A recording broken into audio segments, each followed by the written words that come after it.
As I mentioned last newscast, it's something that we've been monitoring for many weeks now, thanks to our friends at the Border Patrol keeping us up to speed on those numbers. And yesterday, a comment from the White House saying that there was a surprising uptick in the number of unaccompanied minors and families entering the U.S. illegally during the month of August. With the Border Patrol Union in South Texas, Chris Cabrerra joining us again on the Valley's Morning News. Chris, can you give us ballpark figures, what we're looking at for the month of August? How much of an increase did we see relative to the summer? Well, it has jumped. I know we're at about, say, 40% or maybe 60% of where we were last year at the peak of last year's rush. What was the peak last year, Chris? Let's review some of those numbers for us. Refresh our memory. What was the peak last year? Más o menos, ballpark. Yeah, I think it was in the 60,000, somewhere in there. Okay. I could be mistaken. 60,000 for the summer? Is that what it was? For the entire summer? Yeah, okay. for the unaccompanied. Put it into perspective on a daily basis. What were you facing on a daily basis or weekends when it got really, really heavy for you last year? Last year, probably about maybe 1,500 a day. Wow. On the weekends. A day on the weekends last year. And this year, you're seeing about half of that. That's what you saw. Yeah, and what we're seeing is there's days where we're seeing 700-800 a day on the weekend. Wow. It's not necessarily, right there, right on the money every time. It kind of ebbs and flows. The interesting thing is it started a little later in the year, in the hotter part of the year. So we're seeing a lot of issues associated with that. Are they still coming in mostly from Central America? You're seeing women and kids? Yeah, we're seeing mostly Central America, women and children, but we are seeing some of the South American, some of the Asian, some of the African countries coming in as well. How many folks do you see from Africa and the Middle East? You do encounter some folks from that part of the world, yes? Yes, we do. It's probably the minority that we get, but it's it is notable that they do come in.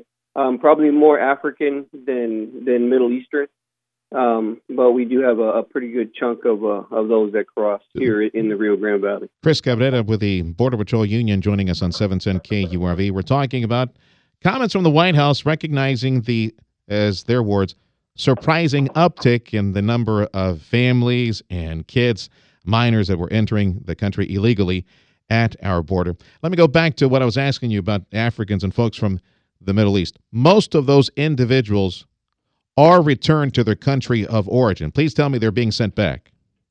Actually, no. I mean, it's kind of I hate to say the word depends, but it kind of depends. But if we're getting these people that, if we're running record checks on them and they don't have any issues, a lot of times they'll get to stay. Why? Your guess is as good as mine.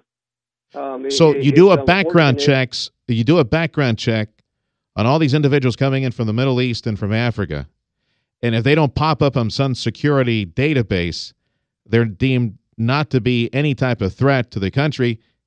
Hence, they're processed out and released with a court date to report somewhere. Is that what it is?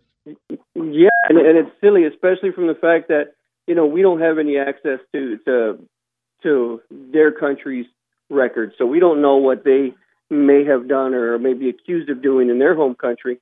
We just know what's been done here. And if it's their first time here, obviously their records are going to be clean.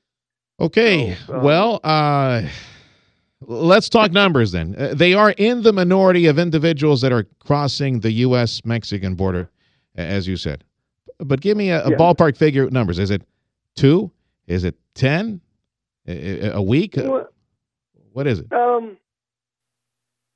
It's I would say some weeks we have 10, 15 that cross through the Rio Grande Valley area. Sometimes there's more. It's just kind of I hate to give you the answer of it depends. It depends, but in all honesty, it depends. Okay. Let's go back to the illegal immigrant kids and women coming in from Central America. Do you believe that White House efforts, towards the end of this latest report, the White House mentioned that they're going to continue to warn people about the dangerous trek across Mexico, and it is dangerous, and you just never know what type of nefarious outfit they hired to try to come into the U.S., or the cartels that they bump into, and these people disappear forever south of the border. That they're going to continue to warn people about the dangerous trek. Do you think it is either State Department or White House or somebody up in D.C. warning Central American governments and through media? Do you think that is working? Is that the reason we're seeing, compared to last year, about a 50% rate of illegal entries right now? Yeah, I don't think it's working. I don't think they're necessarily serious about it. Their actions are don't, or their words are don't come. It's not safe, and you won't get to stay. And then the next day we're still releasing people. It's not a safe journey for them. But if they continue to make the reward being out there that these folks will get to stay, then more people will continue to come. Have we crossed the peak? Have we crossed the high water mark for the year? Or is there a seasonal inflow because of, well, I don't know,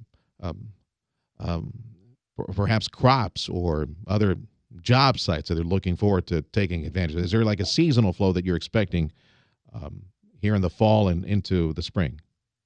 Well, the seasonal flow, it's already come and gone, but the traffic hasn't stopped. I think, and I think most agents would tell you the same thing. I think what's driving this is the political aspect behind it. You're having a lot of issues on the news where we can't hold people in detention facilities if they're family units. Yeah, that's being challenged.